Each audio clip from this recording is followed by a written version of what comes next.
शहर के एक खूबसूरत मगर मसरूफ इलाके में फैंटेसी ब्यूटी पार्लर के नाम से एक मशहूर पार्लर होता है। मैडम तानिया एक आम मगर गुस्से वाली औरत है जिसके चेहरे पर हमेशा एक सख्ती सी छाई रहती है।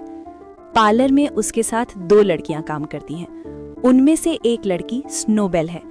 देखने में बिल्कुल इंसान लगती है मगर दरअसल वो एक परी है जो इंसानों की दुनिया में आई है ताकि ये देख सके कि लोग कैसी फितरत के हैं, कौन जलता है, कौन हसद करता है, कौन लालची है और कौन सचमुच नरमी दिल रखने वाला है।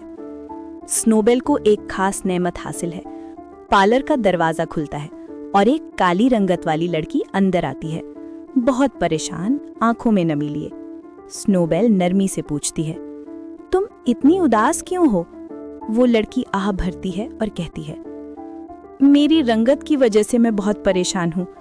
मेरे बॉयफ्रेंड ने मुझसे शादी का वादा किया था मगर अब कहता है कि वो किसी काली लड़की से शादी नहीं करेगा। मैं उससे मोहब्बत करती हूँ मगर अब वो नफरत करता है। ये कहकर वो लड़की रोने लगती है। स्नोबेल आगे बढ़कर उसे गले लगा लेती है और उसके दिल की तमाम बातें उसके लम्ब से जान लेती है। स्नोबेल धीरे से बोलती है, गम न करो, मैं तुम्हें एक ऐसा इलाज दूंगी जो तुम्हारा दर्द मिटा देगा। वो लड़की मुस्कुराकर चली जाती है उम्मीद के साथ।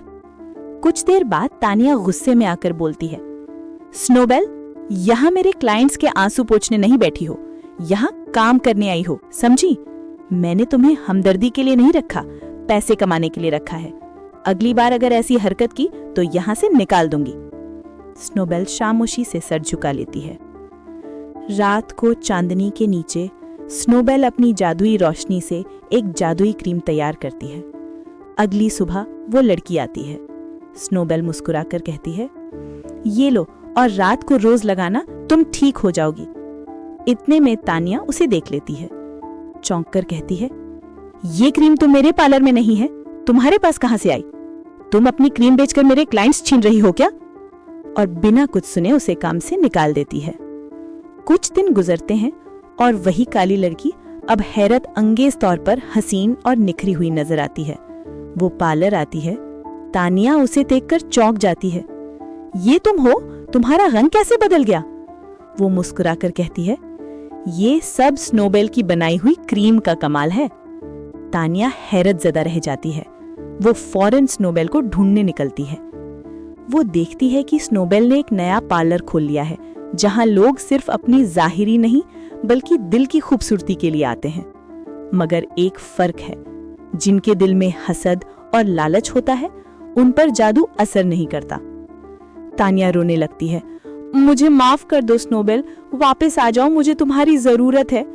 स्नोबेल मुस्कुराकर कहती है, मैं काले दिलों में नहीं रह सकती तानिया, लालची दुनिया में मेरा गुजर नहीं होता।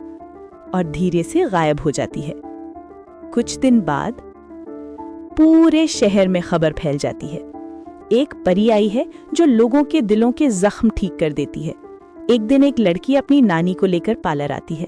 नानी की उम्र तकरीबन 80 साल होती है। वो लड़की कहती है, परी बाजी, मेरी नानी ने नाक में दम कर रखा है, कहती है कि उन्हें गोरा होना है, अब कब्र में जाने की तैयारी नहीं कर रही और खूबसूरती के पड़ी है कि गोरा होना चाहती हैं। फरिश्ते इंतजार कर रहे हैं कि कब आए और ये जाने का नाम नहीं ले रही। ऊपर से मेरी शादी की फिक्र नहीं है, इनको खुद को जवान और हसीन बनवाना है। कहती हैं जवानी में मोहब्बत नहीं कर सकी थी, वक्त नहीं मिला, अब करना चाहती हूँ। मुझे 25 साल का बना दो, मैं शादी करना चाहती हूँ। अब औरत हूँ ना, किस उम्र में भी हूँ, खूबसूरत लगने का हक तो मेरा भी है ना। क्या मैं गलत सोच रही हूँ? सब हंसने लगते हैं।